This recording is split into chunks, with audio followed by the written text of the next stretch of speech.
राम स्नेही संप्रदाय शाहपुरा पीठ के आदि आचार्य तपः पुतात्मा ब्रह्मनिष्ठ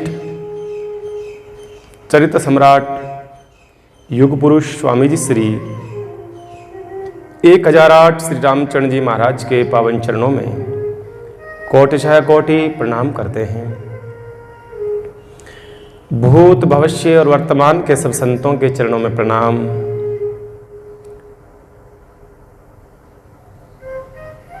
पुष्कर राज की इस पवित्र धरा को शत नमन है। ब्रह्मा जी महाराज के पावन चरणों में प्रणाम करते हैं। विराजमान सभी राम कथा रस रसिक जन, मुमुक्षुजन, गौ गंगा गीता गायत्री गुरु गोविंद के उपासकों, राम राष्ट्र आराधकों, भक्ति शक्ति स्वरूपा मात्र शक्तियों एवं सभी भाइयों को, तारों की तरह टिमटिमाते हुए बालक बालिकाओं को, दूर संचार के माध्यम से अपने घरों में बैठ कर के सुन रहे सभी श्रोताओं के हृदय में विराजमान भगवान की झांकी को मैं व्यास गद्दी से प्रणाम करता हूं। आइए आज बड़ा ही प्यारा एक दिवस है। आप सब जानते हैं कि आज गणेश जी महाराज का बर्थडे है, जन्मदिन है।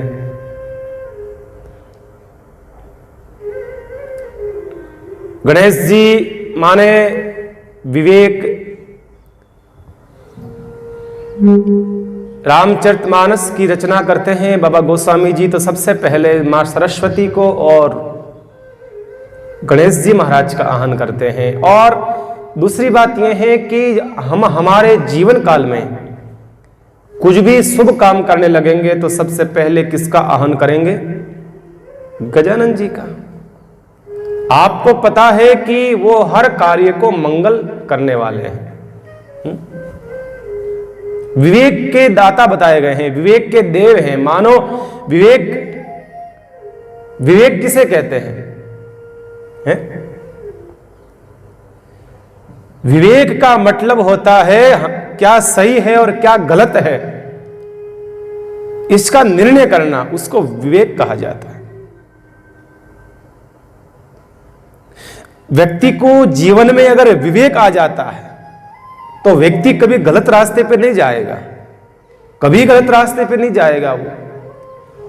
अब आप कहेंगे विवेक तो सब में होता है महाराज, ये तो पशुओं में भी होता है, क्या सही क्या गलत है?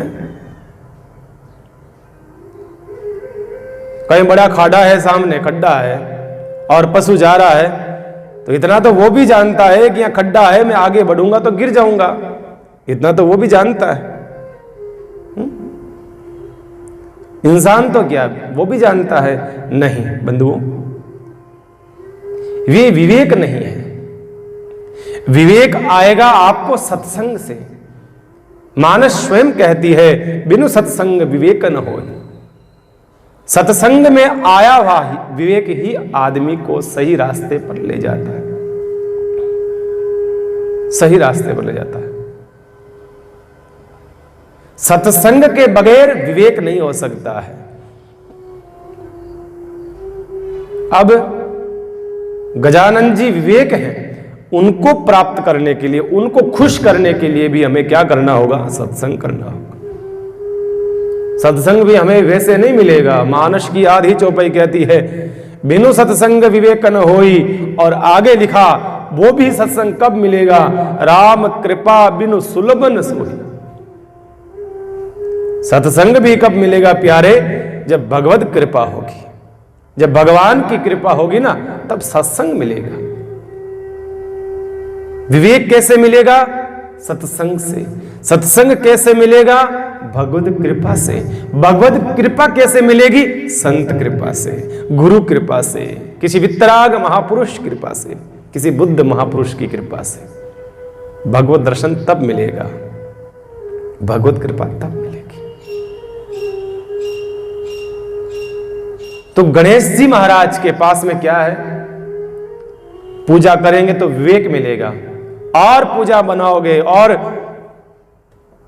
पिता के समान है हमारे लिए, तो और पूजा करेंगे तो उनकी दो दो पत्नियां हैं, उनको कहेंगे जरा इस पे थोड़ा हाथ लगा देना, माथे पे हाथ रख देना, तो रिद्धि सिद्धि की कृपा हो जाएगी। मां रिद्धि सिद्धि की कृपा हो जाएगी हम जीवों पर। और जब हमारी मां खुश होगी हमारे साथ में, तो हमारे जो भाई होंगे शुभ और लाभ, फिर तो कोई कमी नहीं है। रिद्धि सिद्धि आ जाती है ना व्यक्ति के पास में, सारा काम शुभ ही शुभ है, लाभ ही लाभ है, फिर कोई कमी नहीं है। तो सबसे पहले हमें चाहिए सत्संग, सत्संग से मिलेगा विवेक, विवेक के बाद में आएगी रिद्धि सिद्धि, रिद्धि सिद्धि के बाद में आएगा शुभ लाभ, और फिर ये सब आ गए तो फिर राम राम करना, भजन करना बंधुओं। ऐसा नहीं है कि रिद्धि सिद्धि आ गई तो भूल गए सबको, ऐसा नहीं। गजानन जी महाराज आदिदेव हैं। ये आप कहेंगे हर मांगलिक कार्य में गजानन जी का नाम होता है, हर कार्य। दुकान का मुहूर्त करो, श्री गणेशाय नमः। शंकर भगवान को बहुत बुरा लगा एक दिन। शंकर भगवान ने कहा बड़ी गजब की बात है, मैं उसका बाप हूं, उसका पिता हूं, मेरा कहीं कोई नाम नहीं लेता है, कोई कहीं नहीं नाम देता है, मैं कहां जाऊं? कोई काम नहीं, नाम नहीं लेता, लेता है क्या? शुभ काम होता है गजानन जी का सब जगह। शंकर भगवान ने कहा कि कोई दुकान का मुहूर्त है तो श्री गणेशाय नमः, कहीं कोई घर का मुहूर्त होता है तो श्री गणेशाय नमः, कोई विवाह का काम होता है तो श्री गणेशाय नमः,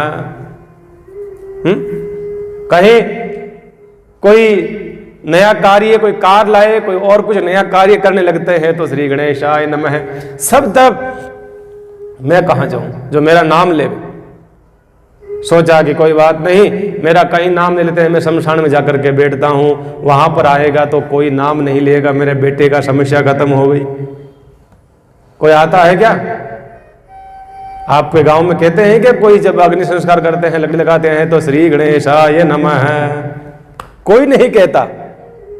जब मुर्दे को अग्नि संस्कार किया जाता है तो क्या कहा जाता है? राम राम राम राम राम राम राम राम राम।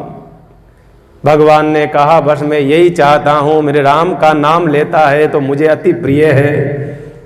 भगवान कहता है राम का नाम लेता है ना, इसलिए मैं शमशानों में आकर के बैठा हूं, वहां पर मेरे बेटे का नाम कोई नहीं लेता है। सब मांगलिक कार्यों में गजानन जी का नाम लिया जाता है। और मैं पहले भी कह चुका हूं, गजानंद जी जो है ना वो आदि देव है, बहुत पहले से देव है। ये पुत्र के रूप में नाम आया है इनका शंकर भगवान के। बाकी आप सुनेंगे शंकर भगवान के विवाहों में गणेश जी महाराज का नाम लिया गया था। वो गणेश जी कौन?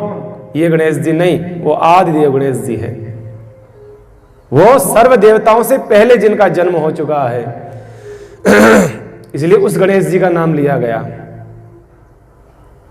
गणेश जी पूज्य क्यों बने पता है आपको? क्यों बने पूज्य? निष्ठा है माता पिता के प्रति, वो निष्ठा सबसे बड़ी निष्ठा है। देखिए आप भी जगत में चाहते हो ना हमारा लोग नाम लेवे, हम पूज्य बने, हमें पद मिले, हमें प्रतिष्ठा मिले, तो बड़े बुजुर्गों का सम्मान करिए, अपने माता पिता की सेवा करिए। माता पिता जो कुछ कहते हैं ना उसकी सेवा करिए, उसकी सेवा करिए। गजानन जी महाराज, हम कथा सुनते हैं ना गजानन जी की और कार्तिकेय की। भगवान ने सभी देवताओं से कहा सबसे बड़ा देव कौन है, सबसे बड़ा देव कौन है, परीक्षा ली जाए इसकी, सबसे महान कौन है, सबकी पूजा सबसे पहले पूजा किसकी की जाए। जब ये बात हुई तो भगवान कहते हैं शंकर भगवान कि सबसे पहले पूजा उसकी की जाएगी जो इस पूरी धरती की परिक्रमा लगा करके मेरे पास में आ जाएगा। उसकी सारी पृथ्वी की परिक्रमा लगा करके मेरे पास आ जाए, सारे देव भागे। इंद्र अपना घोड़ा लेकर के भागा, कोई अपना हाथी लेकर के भागा, और सारे देव जितने देव थे अपने अपने, कोई घोड़ा, कोई हाथी, कोई रथ, कोई मोर। अब कार्तिकेय अपना मोर लेकर के उड़े। सब देवताओं के पास में सवारियां थी, और जानते हो सबकी सवारियां स्पीड से चलने वाली थी महाराज। और गजानन जी महाराज ठहरे छोटे से, मोटे पेट के, उम्र तो छोटी, पेट बहुत मोटा। अब गजानन जी पैदल जावे, थक जावे, कैसे जाए गजानन जी? अब बहुत बड़ी टास्क है ये, पूरे पृथ्वी को परिक्रमा लगानी छोटा मोटा थोड़ी चैलेंज है। गजानन जी ने विचार करा क्या करना चाहिए। गजानन जी ने सुन रखा था शास्त्रों में कि माता पिता ही सब तीर्थ है, सारी धरती है, सब कुछ है, सर्वस्व है माँ और बाप। सारे तीर्थ धाम, सारा सब कुछ माता पिता है। इस धरती में सबसे बड़े माता पिता है, इस धरती से बड़े तो मैं क्यों नहीं माता पिता की परिक्रमा लगा दूं। और चूहे पर बैठे और वो माता पिता की 3 परिक्रमा करके प्रणाम करते हैं, महाराज मैंने परिक्रमा कर ली। भगवान ने सब देवों को छोड़ करके गजानन जी को बनाया सर्वश्रेष्ठ, सर्वप्रथम पूज्य, कहा कि ये सबसे पहले पूज्य है, सबसे पहले। देखिए भगवान यहां कहना चाहते हैं कि तुम जगत में जाते हो, संसार में जाते हो, यहां गए वहां गए, इसका दर्शन करा, वहां तीर्थों में गए, हमारे घर पर माँ बाप भूखे बैठे हैं, प्यासे बैठे हैं, जरा उनको पहले संभालो। इसलिए कहा है कि सबसे पहले पूज्य गजानन जी महाराज बन गए, सर्वश्रेष्ठ आदि देव बन जाते हैं। तो आइए एक पद गजानन जी का गाते हैं। आज गणेश चतुर्थी का परम पवित्र दिन है, उसके बाद उनके पिताजी के पास चलते हैं। सुमिरो प्रथम नित तुमको गणेशा,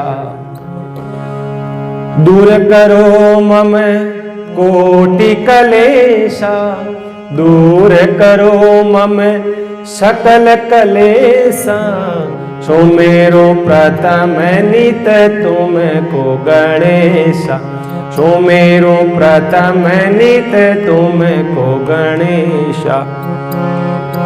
देवता दानव मानव सब सुमीरे, देवता दानव मानव सब सुमीरे।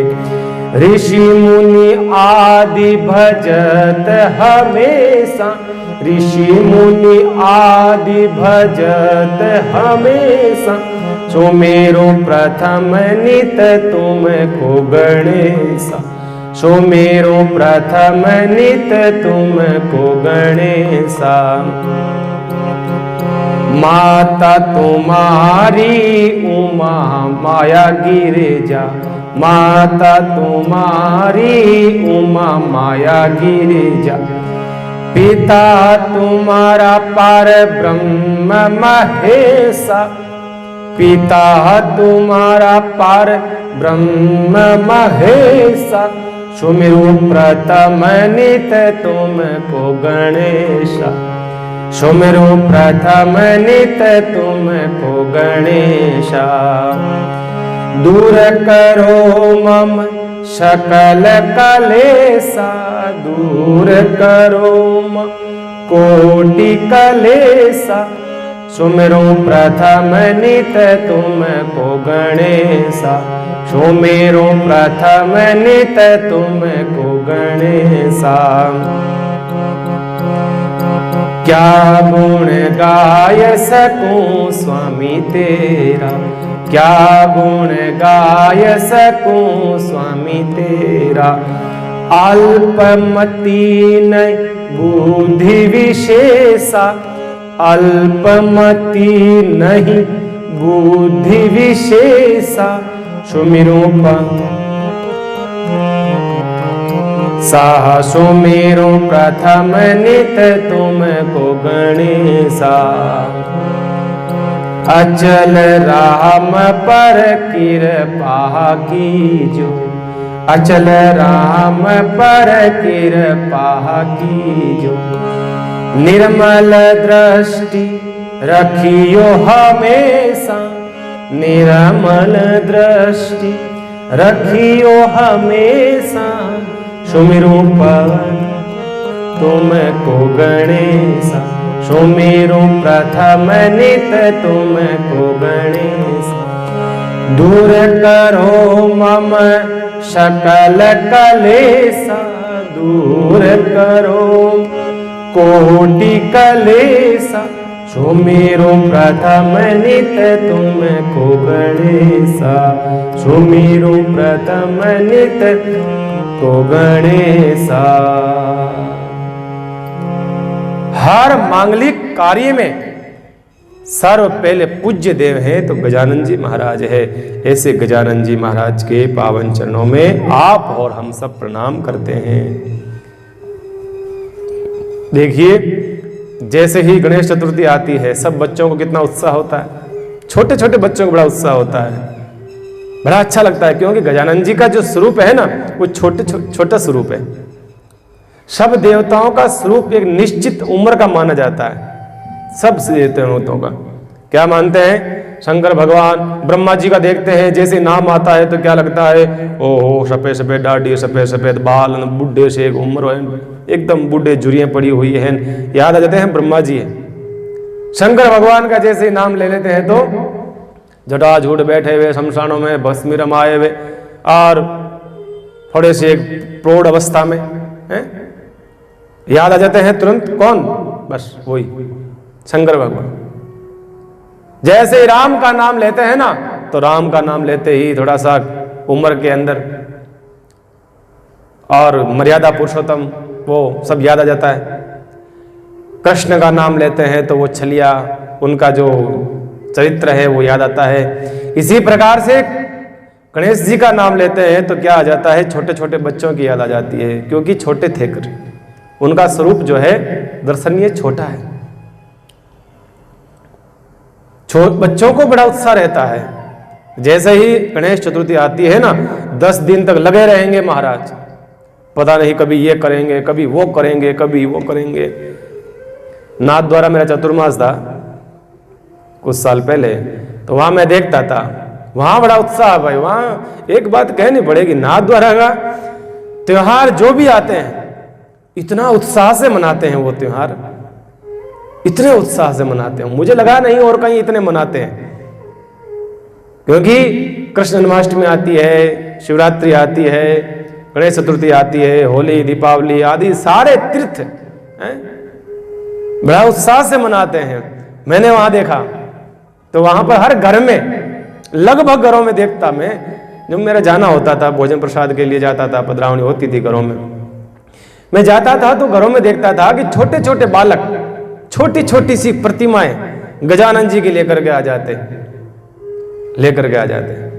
और इतने तल्लीनता के साथ में, इतने प्यार से उसकी पूजा करते थे। 10 दिन तक इतने प्यार से पूजा करते थे। गजानन जी की आरती उतारना, मम्मी को कहते भोग बनाओ, गजानन जी को प्रसाद बनाना है, भोग बनाना है, ये करना, वो करना, ये करना, मतलब बहुत ज्यादा। और अलग अलग श्रृंगार, हाँ, रोज का अलग श्रृंगार। कभी क्या बनाएंगे, कभी 15 अगस्त की जो थीम होती है ना वैसा बना देंगे, 4 झंडे लगाए हुए रहेंगे, ऐसा कलर सफेद हरान केसरिया कलर लगाएंगे, गजानन जी को ऐसा सजाएंगे, बहुत अलग अलग। कभी पहाड़ों के बीच बिठाएंगे, कभी वो थीम होगी पहाड़ों की, कभी थीम ऐसी बना देंगे कि मतलब वो गुफा होती है ना, गुफा की तरह पूरे घर को सजाएंगे। हमारे एक शिष्य है, हमारा विशाल छोटा बच्चा है, दीपक भैया का लड़का है, वहाँ नाथद्वारा में वो बड़ा ऐसे सब चीजें करता है, उसको बड़ा इंटरेस्ट इन चीजों पर। मुझे बताता रहता है, वो मुझे फोटो भेजता रहता है, गुरुजी आज ये इस प्रकार का श्रृंगार करा है, आज इस थीम का श्रृंगार हुआ है, आज ये काली घटा है, ये हुआ है, पता नहीं, मैं तो जानता नहीं इतना, पर मतलब हर रोज प्रतिदिन कुछ न कुछ नया करता है। इतना उत्साह रहता बच्चों के अंदर गजानन जी के प्रति। लड्डू का भोग लगाएंगे, ये वो पूरा दिन उनका उसमें 10 दिन तो उसमें बीत जाते हैं उनके। तो मैं ये कहना चाहता हूं, आप अपने बच्चों का जन्मदिन मनाते हो तो कितना उत्साह रहता है, आपका छोटा सा बच्चा होता है तो वो 10 दिन पहले कहने लग जाएगा, देखना मम्मी मेरा जन्मदिन आ रहा है, हाँ मेरे ये लेकर के आना, मैं ये लाना, मेरे ये लाना, वो लाना, ये लाना। अरे बेटा लाएंगे, आने तो दे जन्मदिन। अब एक बात बताओ, आपके संसार का ये तुच्छ हमारा जीवन और उसमें एक साधारण बालक, उसमें आप इतने आसक्त रहते हो कि हाँ हाँ तेरे लिए लेकर के आएंगे और लाते हो। पर ध्यान रखना, गजानन जी महाराज का, गणेश जी महाराज का, ये त्रिलोकी के देव हैं, सर्वप्रथम पूज्य देव हैं, तो क्यों नहीं आप इनका जन्मदिन, आने वाले त्योहार, भगवान के जितने त्योहार आते हैं उनको बड़ी उत्साह से धूमधाम से मनाया करा करो। मैं अक्सर कहता हूं, बार बार मैं व्यास गद्दी से कहता हूं, इस भारत की भूमि पर जितने त्योहार आते हैं, व्रत आते हैं, जो भी पर्व आते हैं, उनको बड़ी धूमधाम से मनाओ बंधुओं। बच्चों में संस्कार पड़ेंगे, बच्चों में संस्कार पड़ेंगे। और गजानन जी की तो वो कार्टून की जो फिल्में बनती है ना, कार्टून की फिल्में जिसमें कार्टून जैसे दिखते हैं सारे के सारे, उसमें फिल्में बनती है, छोटे छोटे बच्चे देखते हैं तो वो बड़ा गजब का लगता है, हंसी आती है। कभी कभी देखता हूं, बच्चे देखते हैं तो मुझे बड़ी हंसी आती है। ऐसा बना देते हैं वो, भगवान को बच्चों से इतना लगाव करवा देते हैं, ऐसी बना देते हैं। भगवान के प्रति लगाव हो, ऐसा कुछ बनाओ भाई। अश्लीलता वाली क्या मतलब, जिसमें संस्कार नहीं मिलते हैं, जिसमें संस्कार नष्ट होते हैं, ऐसे सीरियल मत बनाओ भाई। देखिए अभी एक राधा कृष्ण आ रहा है आजकल, काफी समय से आ रहा है, काफी समय हो गया। राधा कृष्ण बर्बाद करने के लिए बहुत है ऐसे सीरियल, मैं तो कहता हूं देश को बहुत है।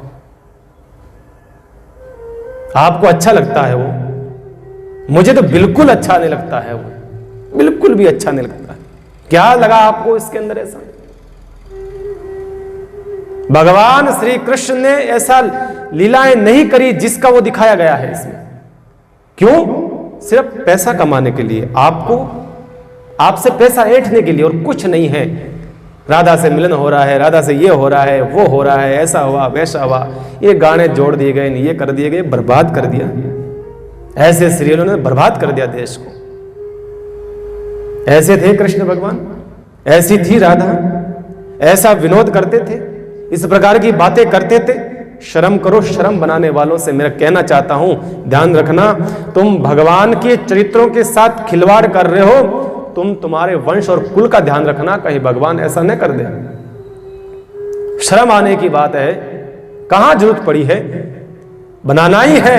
रामानंद सागर की तरह रामायण को बनाओ, महाभारत बनाइए आप, कितने सुंदर महाभारत बनाई है, ऐसी बनाइए जिसमें संस्कारों का हनन न हो, अच्छा लगे, मर्यादित हो। जिसको चाहा उठा करके बना दिया कृष्ण, जिसको चाहा उसको राधा बना दिया। कोई लक्कन है बोलने का, न कोई चलने का तरीका है, न कोई दिखने का ढंग है, बस वो राधा बन गई, वो संसार की भोगी। बस लगा दिया दाग राधा मैया के जीवन में, कृष्ण भगवान के जीवन में। ऐसे लोग, ऐसे चरित्र मत देखो। मैं तो कहता हूं इससे अच्छा देखो मत, बंद कर दो टीवी को, मत देखिए। अभी कुछ दिन पहले एकता कपूर की एक महाभारत आई थी, कुछ समय पहले एकता कपूर ने, जो एकता कपूर इस देश की सबसे बेकार सीरियल बनाने वाली स्त्री है। ज्यादा बिगाड़ा किसने करा है? तो इसने करा है, बहुत बिगाड़ा करा है इसने, सास बहुओं के बना करके सीरियल। मुझे डर नहीं लगता है भाई, मेरा क्या बिगाड़ेंगे, मुझे तो उनसे फिल्म बनवानी नहीं है, न मुझे उसे सीरियल बनवाने, मुझे क्या करना। मैं तो वही कहूंगा जो सच है। महाभारत की रचना करी थी उसने, और ऐसे महाभारत में पांडवों को बनाया, लड़कों को उठा के लाई पता नहीं कहां से। 6 ऐप जिसके शरीर में बॉडी बना रखी उन्होंने, और द्रौपदी को ऐसा बनाया, यहां टेटू बनाया द्रौपदी के इस जगह वक्ष स्थल के पास में, यहां टेटू बनाया हुआ, और कपड़े ऐसे भद्दे कपड़े पहन रखे हैं। अश्लीलता की हदें पार करी उसने। बहुत गंदा लगा वो सीरियल, इतना गंदा लगा। ये जब सीरियल देखा गया, जब उतरा गया, और विश्व पितामह बने थे मुकेश खन्ना विश्व पितामह का रोल किया था। वो जब महाभारत आई थी, पहले वाली महाभारत, उस महाभारत बी.आर. चोपड़ा ने वो महाभारत बनाई थी, शायद बी.आर. चोपड़ा नाम है, महाभारत रचना करी थी काफी वर्षों पहले। उसमें विश्व पितामह का रोल किया था मुकेश खन्ना ने। बड़ा अद्भुत, इतना अच्छा करा है, मेरे पास शब्द नहीं है कि मैं क्या कह सकता हूं। उस व्यक्ति का व्यक्तित्व देखिए, निखर के आया। हकीकत पूछो तो जैसे ही युधिष्ठिर का नाम आता है ना, तो वो चेहरा याद आ जाता है बी.आर. चोपड़ा में जो काम करा था, और कृष्ण का नाम आते से कि वो याद आ जाते हैं जो कृष्ण बने थे। भारद्वाज, क्या नाम उनका, कुछ नाम था, तो वो याद आ जाते हैं। जैसे सारे पात्र बनाए थे ना, एक एक पात्र को ढूंढ ढूंढ करके बनाया था, एक एक पात्र को ढूंढ ढूंढ के बनाया था। तो विश्व पितामह जो बने थे मुकेश खन्ना ने, देखी थी वो महाभारत जो एकता का पूर्ण बनाई थी, और इतना दर्द हुआ उनको, बहुत दुख हुआ मुकेश खन्ना को। का शर्म आने की बात है, इस एकता कपूर क्यों देश को बर्बाद करना चाहती है। और उन्होंने कह दिया, मैं विश्व पितामह, मैं श्राप देता हूं एकता कपूर को कि इसकी महाभारत नहीं चलेगी। और हकीकत में नहीं चली, वो 5-10 एपिसोड आए होंगे, फिर बंद हो गई महाभारत, वो श्राप लग गया। इतनी अश्लीलता दे दी भाई, ऐसा मत करो। पैसा कमाने के चक्कर में तुम इतने नीचे गिर जाओगे, किसने सोचा थोड़ी था। हमारे देवी देवताओं का अपमान करने लगोगे, उनको पता, हमें क्या पता वो हिंदू है कि मुसलमान, हमें क्या पता। अब कपूर है कि आरती है, हमें क्या पता वो है कौन, असली अंदर से कौन है, हमें नहीं पता है। हम तो सोचते हैं वाह बढ़िया, हाँ हिंदुओं का काम कर रही है, इतना अच्छा काम कर रही, कहीं काम नहीं कर रही है, वो काम बिगड़ा कर रही है। ऐसों को हटाओ, मैं तो कहता हूं बहिष्कार करो बंधुओं, कथा सुनो, उसमें से सच आपको मिलेगा। इतनी अश्लीलता करी है ना, इतनी अश्लीलता बिगाड़ा करा है, पूछो मत। बहुत हृदय में पीड़ा होती है, बहुत पीड़ा होती है। नए नए सीरियल जितने भी आए हैं ना, वो चीज नहीं है उनके अंदर, कुछ भी नहीं है। आप तो देखनी है रामायण, रामानंद सागर की देखो आप। महाभारत देखनी है तो बी.आर. चोपड़ा की देखो आप, बहुत अच्छी लगती है, दिल को छू जाती है। वो इतना हृदय गदगद हो जाता है मैं जब देखता हूं महाभारत। आदमी को अंदर से फील होने लगे, प्रसंग वो होने चाहिए। सिर्फ और सिर्फ अपने स्वार्थों की पूर्ति के लिए, बस पैसा कमाने के लिए कर देते हैं। ऐसा न करिए बंधुओं, ऐसा न करिए। तो इस प्रकार से मैं कह रहा था, गणेश जी महाराज का, गणेश चतुर्थी का आप सबको बहुत बहुत ढेर सारी शुभकामनाएं। इस व्यास गद्दी से आप सबको बहुत बहुत आशीर्वाद। रामचरितमानस का प्रसंग चल रहा था, उसमें हमने क्या सुना था? हम सुन रहे थे शंकर भगवान का और सती का। कल पार्वती मैया का जन्म होता है। किसके घर में हुआ? हिमालय की पुत्री मां मेना के कोख से जिनका जन्म होता है। जैसे ही जन्म होता है मां उमा पार्वती का, पूरा हिमालय खिलखिला उठता है। सारे वृक्ष जो सूख गए थे पुनः हरे भरे हो जाते हैं। सारे वृक्षों पर फूल लग जाते हैं, फल लग जाते हैं, मंद सुगंध पवन बहने लगी। पूरा हिमालय जिससे पक्षी उड़ करके चले गए थे, वो पक्षी धीरे धीरे वापस आने लगे। और नदियाएं, झरने जो सूख गए थे, वो झरने वापस फूट पड़े और वापस कलरव होने लगा, आनंद होने लगा। पक्षियों ने, पशुओं ने सरोवर में आकर के स्नान करने लगे, हाथी अटखेलियां करने लगा। इस प्रकार से हिमालय की तो आंखें खुल गई, आनंद ही आनंद हो गया। शहद टपक रहा था। क्यों? क्योंकि जीवन में श्रद्धा आती है ना, तो जीवन में रस आता है। पार्वती माने श्रद्धा, और जीवन में श्रद्धा आती है ना बंधुओं, तो आनंद आता है, रस आता है, निरस जीवन होता है। श्रद्धा हो, प्रेम हो, बस रस होता है, भक्ति में रस होता है। मैंने बल बताया था आपको, नारद जी आए, नारद जी ने कहा आपका बेटी का पति ऐसा होगा। अंत में माँ बाप बड़े दुखी होते हैं कि हमारे बेटी का पति ऐसा होगा तो हम कैसे विवाह करेंगे, घबरा जाती है माँ बाप। नारद जी वहां से चले जाते हैं। दोनों पति पत्नी शाम को बात करते हैं कि अब कैसे भेजें हमारी छोटी सी एक पार्वती, इसको हम कैसे कहें कि तू जंगल में जा और तपस्या कर। हिम्मत कैसे होती है? आप अपने छोटे बच्चे को बाहर भेजते हो पढ़ने के लिए, साल 2 साल के लिए, तो बड़ा दुख होता है ना, बड़ा दुख होता है। कैसे भेजेंगे इसको, कैसे रहेगा, क्या खाएगा, कहाँ पिएगा, कौन ध्यान रखेगा, कौन कपड़े धोएगा, क्या करेगा। माँ बाप को टेंशन होने लग जाती है रात्रि के समय से कि कल जाएगा वो। बड़ा दुख होता है कि मैं कैसे कहूं कि तू जा, मेरे घर को छोड़ करके जा। माँ कहती है बुढ़ापे में जाकर के तो मेरी बेटी हुई है। हिमालय कहता है कि मैं अपनी बेटी को कैसे भेजूं, कैसे भेजूं। सवेरा हुआ, उमा स्नान करके आती है। वो 5 साल की छोटी सी बिटिया स्नान करके प्रणाम करती है माँ बाप को और कहती है पिताजी माताजी। कहा हाँ बेटा। कहा रात्रि को मुझे बड़ा प्यारा सपना आया। कहा क्या आया बेटा?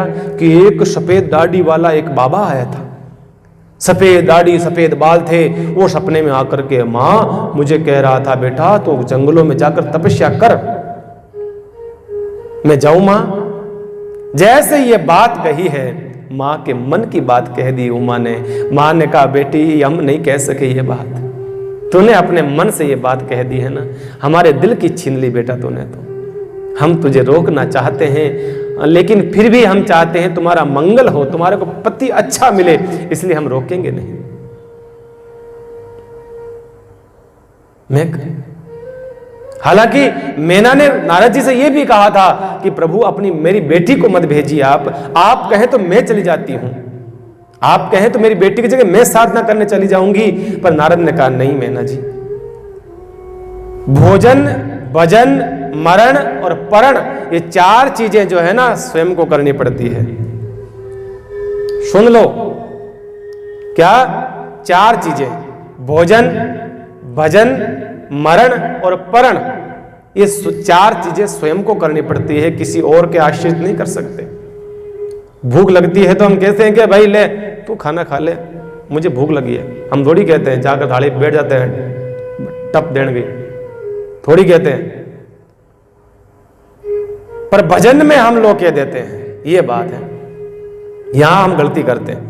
बाकी सब काम खुद करता है इंसान, मरण खुद को पड़ता है, परण खुद करता है। ऐसा थोड़ी कहता है भाई अभी तो थोड़ी तबीयत ठीक नहीं है, छोटे भाई को ले जाओ बिठा दो चौरिया में शादी करा लो, थोड़ी कहते हैं।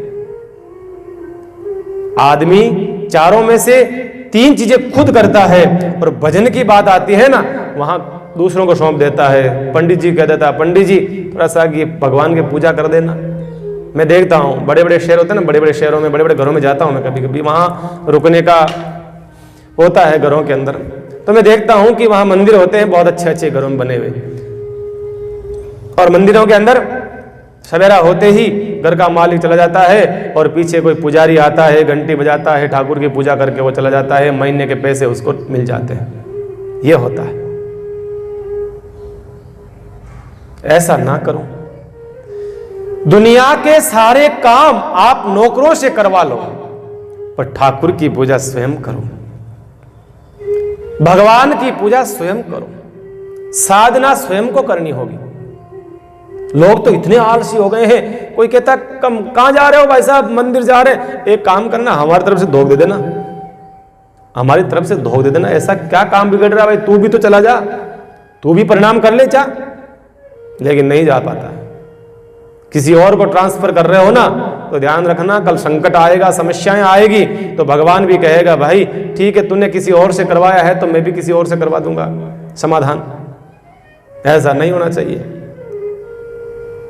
हाँ, अनुष्ठान हम ब्राह्मणों से करवा सकते हैं, क्योंकि उसके विधि निषेध हमें पता नहीं है ना।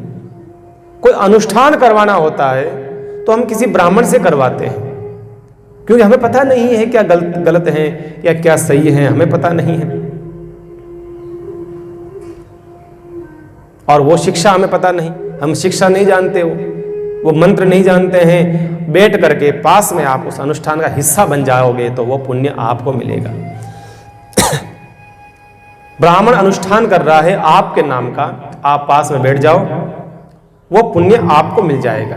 क्योंकि आप तो कर नहीं सकते अनुष्ठान। तो मैं कह रहा था कि 4 चीजें व्यक्ति को स्वयं करनी चाहिए, किसी और को ट्रांसफर नहीं करनी चाहिए। आई उमा ने जब कहा, मां ने कहा, हो हमारे तो मन का जो वो था उथल पुथल खत्म कर दिया तूने उमा। हम तुझे कहना चाह रहे थे पर तूने तो हमारे मन की बात कर दी, हमारे मन की बात कर दी।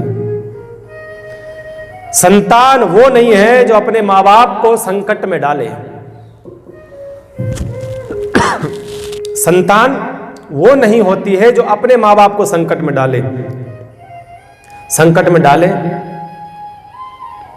वो तो हमने गत जन्म में जो पाप किया है, वो पाप के रूप में संतान जो है वो शैतान बन करके आई है, वो हमें परेशान करती है। संतान वो होती है जो माँ बाप को संकट से उबारे, कहे माँ बाप से, कहे पिताजी आप चिंता न करें, मैं हूं ना। माँ आप चिंता क्यों करती हैं, मैं हूं ना। आप मुझे कहिए, मैं आपकी सेवा करता हूं, क्या काम है। आजकल माँ बाप संकट में डालते हैं बच्चों को, बच्चे माँ बाप को। ऐसा काम नहीं होना चाहिए। उमा गई है, उमा को आदेश हुआ, उमा निकली है जंगलों की ओर, पहाड़ों की ओर। एक बेल का वृक्ष था, बेल के वृक्ष के नीचे आकर के वो पूजा करने, साधना करने लगी। पहले बैठी बैठी कई समय तक, 1000 वर्ष तक बैठी बैठी साधना करती है। और कंदमूल जो जमीन से निकलते हैं ना, कंदमूल, फल फूल नहीं, कंदमूल खाए। जमीन से निकलने वाले कड़वे कच्चे जो होते हैं ना, अध कच्चे, वो सब कंदमूल को खाती थी। खारे खारे होते थे, जैसे भी होते थे खाती थी। हजारों साल तक साधना, 1000 साल तक साधना करती रही पर भगवान नहीं मिले। शंकर की उपासना कर रही है कि मुझे शंकर भगवान पति देव में मिले, इसलिए भगवान की उपासना कर रही। भगवान नहीं मिले। 1000 साल तक खड़े होकर के साधना करी, भगवान नहीं मिले। सूखे पत्ते खा करके, बेल के सूखे पत्ते जो थे वो खा करके 3000 साल तक साधना करी उसने, उमा ने। भगवान नहीं मिले। भगवान तो नहीं मिले, लेकिन एक नाम उसका पड़ गया, अपर्णा। इस एक लड़कियों का नाम होता ना अपर्णा, वो अपर्णा नाम इसलिए पड़ा है, सूखे पत्ते खा करके उन्होंने साधना करी थी, इसलिए नाम पड़ जाता है अपर्णा। भगवान नहीं मिले, फिर भी हिम्मत नहीं हारी, एक पैर पे खड़ी होकर के साधना करने लगी। हजारों साल तक नहीं मिले भगवान।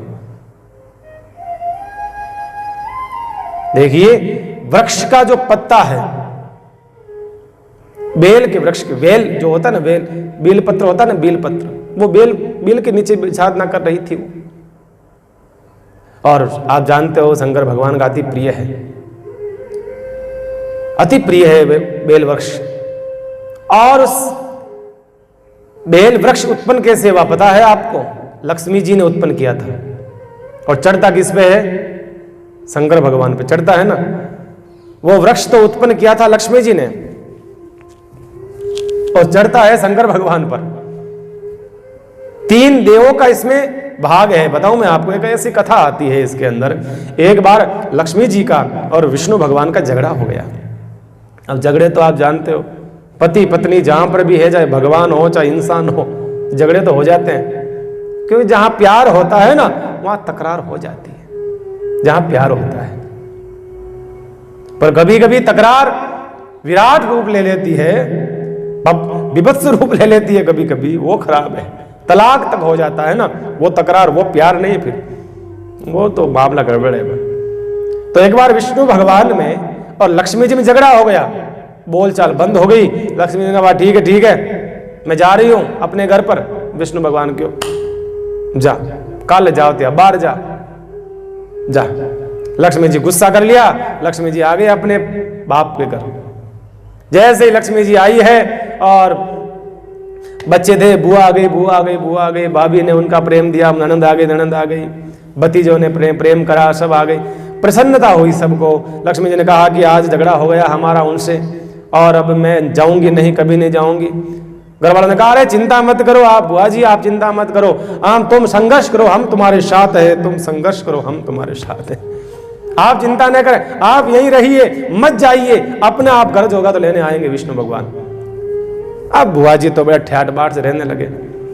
अब ठाट बाट कितने दिन तक रहे आप जानते हो, आती है तो 2-4 दिन तक बढ़िया खातिरदारी होती है, अच्छा खासा खूब लाड कोड होता, बुआ जी का लाड कोड होता है, सब्जियां 2-2 सब्जियां होती है, मिठाई होती है, चटनी होती है, ये होता है वो होता है, फिर धीरे धीरे एक सब्जी हो जाती है, फिर एक सब्जी में दाल आ जाती है, दाल में पानी ज़्यादा आ जाता है, फिर घर वाले झगड़ा करते हैं आज टमाटर नहीं लेकर आए तो, टमाटर बहुत महंगे और अभी लाए नहीं, वाह ठीक है, फिर कहा मिठाई लेकर के आओ, मिठाई शुद्ध नहीं बनती इसलिए लेकर के नहीं आया। ऐसे करते करते धीरे धीरे सारा बंद हो गया।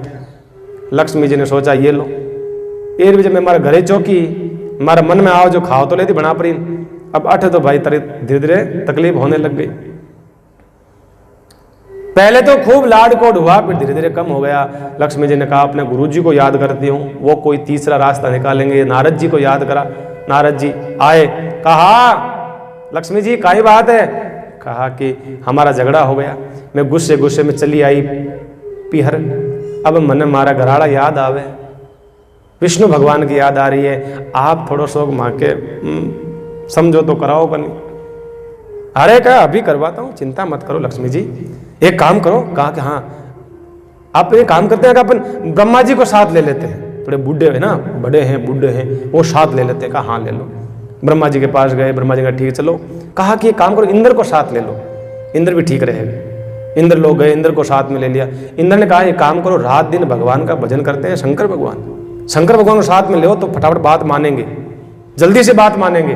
कहा शंकर भगवान हाँ ले चलो।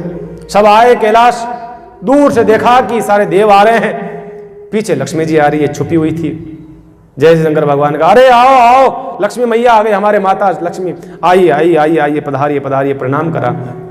नारद जी ने कहा शंकर भगवान चलिए। कहा क्या हुआ? कहा कि दोनों में झगड़ा हो गया है, हम चल करके उनका समाधान करवाएं। शंकर भगवान ने कहा बिल्कुल चलते हैं, अभी चलते, चलिए। और आए शंकर भगवान चलने लगे। कहा ठीक है चलते हैं। उसी समय क्या हुआ, रवाना हो गए उनके साथ में। पीछे से आवाज आई, पार्वती जी ने कहा ओ कार्तिक गणेश के पापा इधर आओ, कहां जा रहे हो, कहां जा रहे हो? शंकर भगवान के घर में लड़ाई होगी, विष्णु भगवान के जो लड़ाई खत्म करने जाऊं। ओ हो खुद के घर में लड़ाई खत्म नहीं हुए, खुद के घर की तो संभले को नहीं, दूसरे घर के संभालो, हटाओ चलो। शंकर भगवान के इंद्र ने भाई मैं फाचो हूं, हमारा कोई काम आएगा अर्जेंट, वो चले गए। इंद्र ने कहा अरे मेरे भी कोई काम आ गया, चले गए। ब्रह्मा जी चले गए, सारे के सारे देवता वापस अपने अपने घरों में चले गए। नारद जी ने कहा कि देखो लक्ष्मी जी ऐसी बात है कि ये संसार के जितने लोग हैं ना, ये आपके साथ कोई चलने वाले नहीं है, कोई नहीं चलेगा। संकट में संबंधियों से नहीं साधना से काम लो। लक्ष्मी साधना करो, संकट में सगे संबंधी कोई काम नहीं आएंगे, साधना करो। तो क्या करती है लक्ष्मी जी? साधना करती है।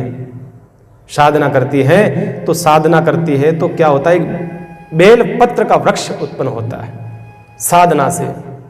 और उसी बेल वृक्ष के बाद में शंकर भगवान प्रकट होकर दर्शन देते हैं और कहते हैं कहो लक्ष्मी जी क्या बात है? कहा कि हमारे उनसे लड़ाई हो गई, झगड़ा हो गया, आप कृपा करो। कहा बिल्कुल आप जाइए, सब अच्छा हो जाएगा, मेरा आशीर्वाद है, पर एक आशीर्वाद मुझे दो वरदान आप। कहा कि क्या? कहा कि मुझे ये वरदान दो कि बेल वृक्ष जो बेल पत्र जो है ना, ये उत्पन्न तो आपने करा है, लेकिन चढ़ना मेरे माथे चाहिए, पूजा मेरी करेंगे लोग, वो लक्ष्मी धन आप दोगे। तब से कहते हैं लक्ष्मी मैया बेल पत्र चढ़ता है भगवान शंकर पर और धन देती है लक्ष्मी मैया। उसमें शंकर भगवान का कोई रोल नहीं है, कहीं से कहीं लक्ष्मी मैया कृपा करती है। तब से कहते हैं हर कोई सोमवार को चढ़ाता है ना, सारी मनोकामनाएं पूर्ण हो जाती है, हर मनोकामना बेलपत्र से। ऐसी कथा आती है। तो इतना प्रभाव है, शंकर भगवान इतने जल्दी प्रसन्न होते हैं बेलपत्र से। एक कथा शिव पुराण में कथा और आती है कि एक शिकारी था, शिकार खेलता था। वो एक दिन रात्रि के समय अपने तीर कमान लेकर के वो चला जंगल में, सोचा कि रात्रि के समय किसी न किसी को मैं मारूंगा जीव को और मैं सवेरे आ जाऊंगा। जाकर के एक पेड़ पे बैठ गया। उस पेड़ के नीचे शिवलिंग था, उसे पता नहीं था। पेड़ पे बैठ गया और पानी का एक वो होती है ना, पहले जमाने में होती थी पानी की वो एक बनी हुई कपड़े की, उसको लटका लेते थे बड़े लोग। उसके पास वो पानी की एक केटली थी इस प्रकार की जो वो थी, और बैठ गया ऊपर।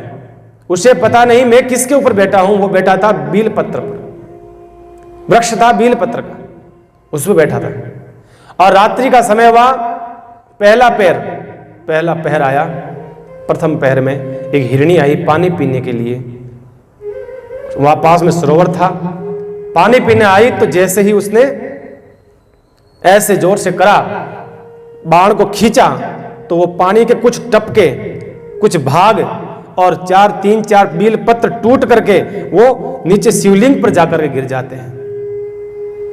हो गई शंकर भगवान के पहले पहर की पूजा। उसे पता नहीं ये बात, अनजाने में हुआ।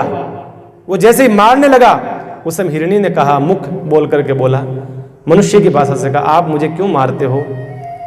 मेरे को मारना ही चाहते हो तो मेरा एक बच्चा भूखा है, मैं उसको पानी पिला करके, मैं उसको दूध पिला करके वापस आ जाती हूं, फिर मैं वापस मुझे मार देना तुम।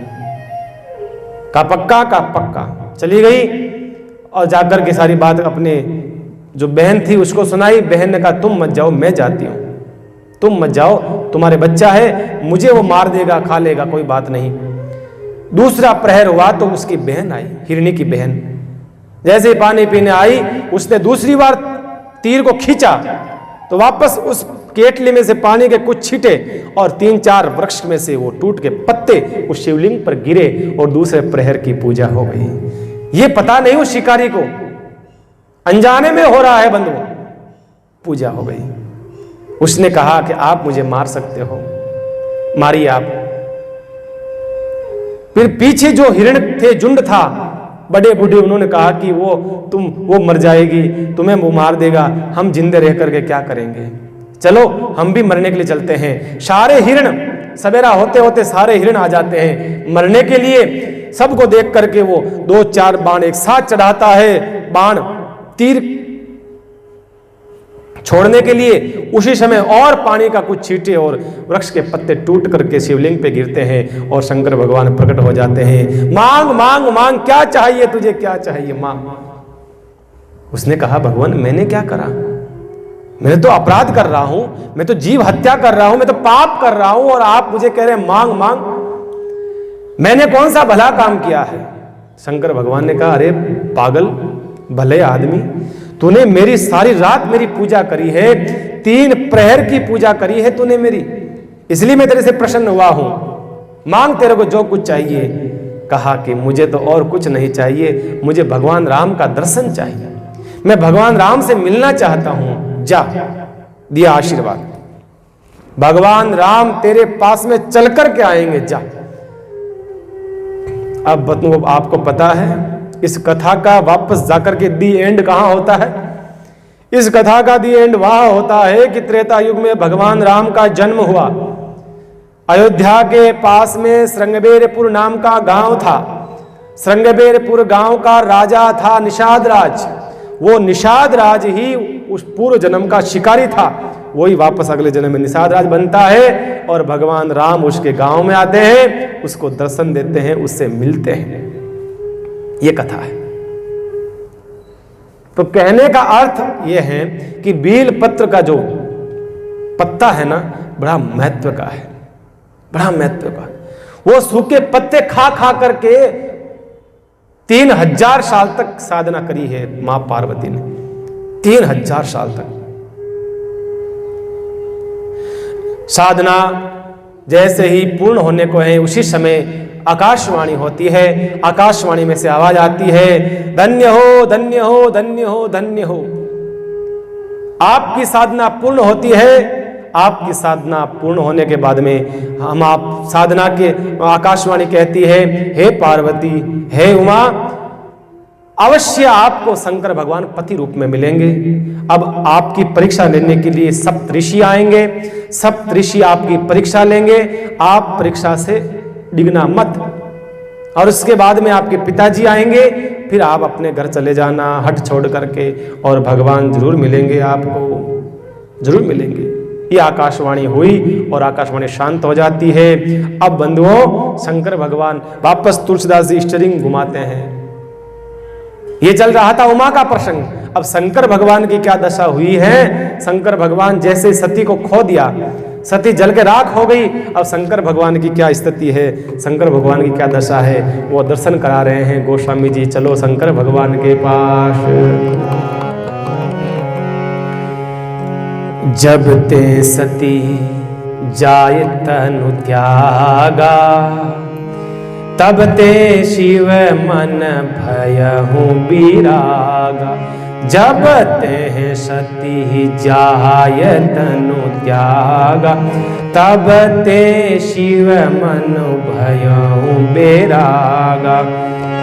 जपहि सदा रघुनायक नाम, जपहि सदा रघुनायक नाम। जह तह सुनत राम गुण ग्राम। श्री राम जय राम जय जय राम। श्री राम जय राम जय जय राम। श्री राम जय राम जय जय राम। श्री राम जय राम जय जय राम। श्री राम जय जय राम। श्री राम जय जय राम। तुलसीदास जी ने शंकर भगवान का दर्शन कराया है कि भाई सती के विरह में भगवान की क्या दशा हुई है, पत्नी खत्म हो गई। एक बात स्वाभाविक है बंधुओं, एक बात मैं आपसे कहता हूं, ये बात सच है कि घर में अगर आदमी चला जाए, पति की मृत्यु हो जाए, तो माँ अपने बच्चों को जैसे तैसे पेट काट करके, अपना सारा शरीर को काम लगा करके, मेहनत कर करके, मैं दुखी पा करके, झाड़ू पोछा करके, कैसे भी करके अपने बच्चों का पेट भर लिया करती है। माँ अपने बच्चों का साया उठने नहीं देती है। माँ, बाप और माँ दोनों का भाग निभाती है, दोनों का दायित्व निभा लेती है। जिस घर में से अगर स्त्री चली जाती है ना बंधुओं, वो घर घर नहीं रहता, फिर वो बच्चे अनाथ हो जाते हैं। भले ही पिता बहुत पैसे वाला है, लेकिन वो मां का जो प्यार है ना, वो दे नहीं पाता, वो कभी नहीं दे पाता। स्त्री के जाने के बाद में परिवार उजड़ जाता है, उजड़ जाता है। हम कभी कभी किसी घर में जाते हैं, ऐसे घर में चले जाते हैं, तो वो घर सूना सूना लगता है। हम बस बाप रहता है या बेटा रहता है, एक बेटा दो बेटा, बहू है, कोई भी हो, जब तक उस घर के अंदर महिला नहीं होती है ना, पत्नी नहीं होती है ना, तो हमको खुद को मतलब ऐसा फील आता है कि कुछ सूना सूना लग रहा है इस घर के अंदर। पता नहीं ये लक्ष्मी है। लक्ष्मी अगर बाहर चली जाती है, चली गई है, लक्ष्मी अगर विदा हो गई है ना, तो घर शमशान सा लगता है, घर शमशान सा लगता है। कई लोग ऐसा कहते हैं कि स्त्रियों की उम्र लंबी होती है। मैंने ऐसा समझा है, अब कुछ भी हो सकता है भाई, देखो मेरा ऐसा मानना है। कई लोग कहते हैं स्त्रियों की उम्र लंबी होती है, तो कोई कहते हैं कि उनको टेंशन कम होती है, कोई कहता है उनको क्या है, तो यूं है वो है। पर मेरा ऐसा मानना है, स्त्रियों की उम्र लंबी होने के पीछे कारण यह है, कहीं न कहीं भगवान की कृपा है। स्त्रियां बहुत साल जीती है। विधाता जानता है, विधाता जानता है कि बच्चों को पालेगा कौन, कौन पालेगा। स्त्रियां चली जाएगी तो फिर समाज में, संसार में पालन पोषण कौन करेगा। स्त्रियों के अंदर बंधुओं 3 ताकत होती है, एक तो शक्ति, सामर्थ्य और आयु, तीनों होते हैं स्त्रियों में, तीनों चीजें होती। बाप अपने बेटों को नहीं पाल सकता है, वो दुलार नहीं कर सकता, इस प्रकार का प्यार नहीं दे सकता मां की तरह। बाप मां की कमी महसूस करा देगा कहीं ना कहीं, बच्चों से मां नहीं है इसकी कमी महसूस करा देगा। आपने नानी बाई का मायरा सुना होगा। नानी बाई के मायरे में जब नरसिंह जी जाते हैं, नानी बाई के ससुराल, तो वहां जब पधारते हैं तो वहां पर नानी बाई बार बार बाप को उल्हाना देती है, बार बार, आप ऐसे हो, आप ऐसे हो, मेरी माँ होती, मेरा भाई होता, आज मेरी माँ होती, मेरा माँ कुछ न कुछ लेकर के आती, मैं अभागीन हूं, मैं ऐसी हूं, मैं दुष्ट हूं, मैं वो। नरसिंह मेहता कहता, बेटा अब जो होना था हो गया, मैं तेरा सारा काम करूंगा। कहा, पिताजी आपसे नहीं होगा, मां तो मां होती है, मां सारा काम करती है। बेटी का विवाह होता है तो पहले से तैयारियां करती है, मुझे वो करना है, मेरी बेटी को वो लाना है, मेरी बेटी के ये काम करूंगी, ये करूंगी, वो करूंगी। मतलब पहले से एक एक साल, 6-6 महीने पहले मां अपनी बेटी के विवाह के लिए तैयारियां करने लग जाती है। पर बाप वो सब नहीं कर पाता है, क्योंकि उसके नेचर में नहीं है, गलती उसकी नहीं है, उसके नेचर में नहीं, उसकी प्रकृति में ये सब चीजें नहीं है बंधुओं, वो नहीं कर पाएगा, चाह करके भी नहीं कर पाएगा। इसलिए भगवान ने स्त्री को शक्ति दी है, सामर्थ्य दिया है, आयु दी है। मां तू जगत जननी है, तू संभाल सकती है संसार को, तू संसार को चलाने का सामर्थ्य है, तेरे में ताकत है। इसलिए वो घर सुना सुना लगता है बंधु, मुझे खुद को फील होता है, मैं ऐसे घरों में जाता हूं तो मुझे बड़ा दुख होता है, वो बड़ा दुख होता है। मैं ये कहना चाहता हूं, शंकर भगवान की आज ये दशा हो गई, बताइए आप, जब से मां सती पधारी है ना, जल के भस्म हुई है ना, जब ते सती जाय तनु त्यागा, तब ते शिव मन भयउ विरागा। शंकर भगवान का जीवन उजड़ गया, जटाएं खुली रहती है, शरीर पूरा पता नहीं कैसा हो गया, एकदम थक जाते हैं शंकर भगवान, फिर घूमे भटकते रहते हैं गली गली, नगर नगर, डगर डगर, जपहि सदा रघुनायक नामा, जहते सुनहि राम गुणग्रामा। बैठ जाते हैं कहीं रास्ते में, कभी किसी वृक्ष के पास में, कभी कहीं बैठ जाते हैं, बस जीवन व्यापन कर रहे हैं। आनंद, उत्साह, मस्ती, मौज खत्म हो गया शंकर भगवान के जीवन में। मानो अब परमात्मा है वो, हम इंसान हैं। शंकर भगवान का दर्शन कराया है, एक स्त्री के चले जाने से इनकी यह हालत हो जाती है, तो इंसान की क्या होती है। शिव भगवान हरिद्वार पधारे, हरिद्वार में आकर के पहाड़ों की तलहटी में बैठ जाते हैं। राम भगवान पधारे, भगवान राम ने दर्शन दिया शंकर भगवान को, और दर्शन दे करके कहा,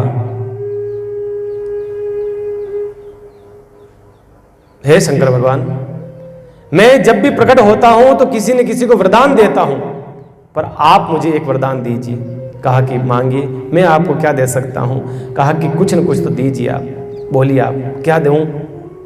कहा कि मैं अभी आया हूं उमा से बात करके, पार्वती से बात करके आपका रिश्ता पक्का करके आ गया हूं, आपको विवाह करना होगा सती की उमा के साथ में, आप मना नहीं कर सकते। शंकर भगवान ने कहा नहीं नहीं नहीं नहीं नहीं, ब्याह का लपड़ा में मैं तो कौन नहीं पढ़ूं, एक बार पढ़न देख लिया, इस झंझट में मैं तो पढ़ के देख लिया, एक बार जो फंस गया तो फंस गया, एक बार फंस गया तो फंस गया।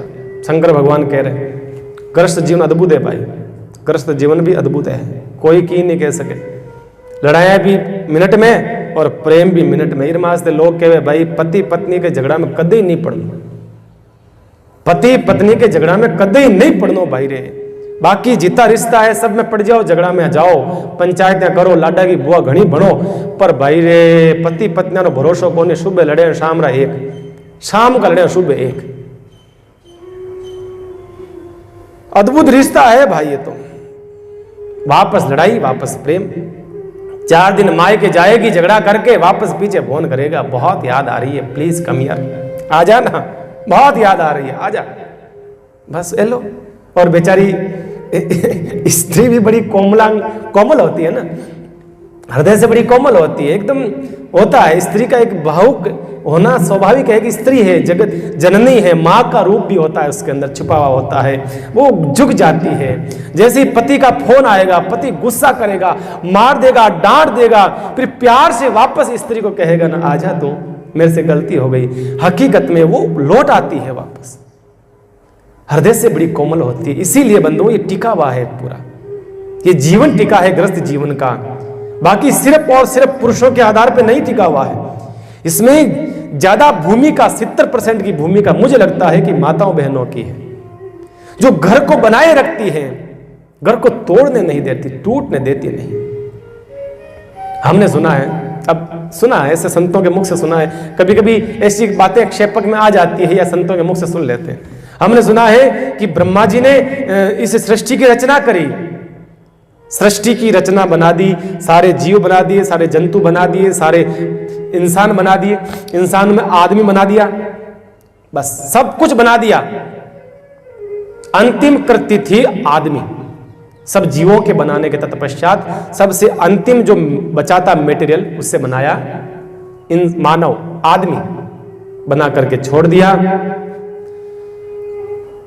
और अब इंसान आदमी को बना दिया, छोड़ दिया धरती के ऊपर। अब आदमी से तो जानते हो आप, अकेले से तो कुछ होता नहीं, खाना खाने के लिए तो जाना ही पड़ता है रसोई में, और वो बनाए कौन?